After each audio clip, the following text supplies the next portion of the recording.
How to calculate debt to income ratio.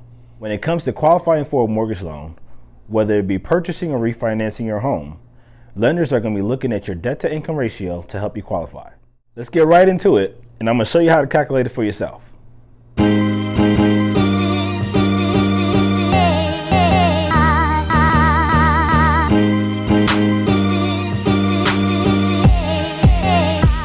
Hey guys, this is Mark once again, MLS number 1875219. In the previous video, I talked a little bit about debt to income ratio, but now I'm going to go a little bit more deep into it and show you how to actually calculate it.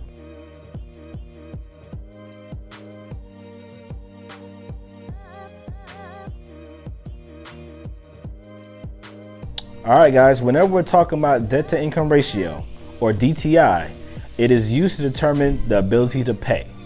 To give you an example, when purchasing a home, most lenders are going to use 45% when using a conventional loan. For FHA, it's 50%.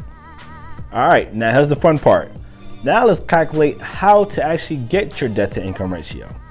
It is actually quite simple. So guys, the first thing you want to do is actually add up all your monthly bills.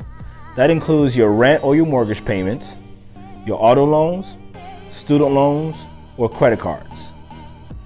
Things that are not included will be any personal costs, like your food, your utility bills, like gas bill, electric, or your health insurance premiums. Those are not included in your debt to income ratio. So with that number, you would then divide it by your total monthly income. So that can be, again, like we talked about in another video, you can have self-employment income, you can have a retirement income, you can have regular W-2 income. You would add that all together and divide that by your monthly income. Sorry, your monthly expenses. All right, guys, I don't have a board, so I'm just going to point to it and do the calculations from there. All right, so let's say we have a total monthly expense of $1,000, right?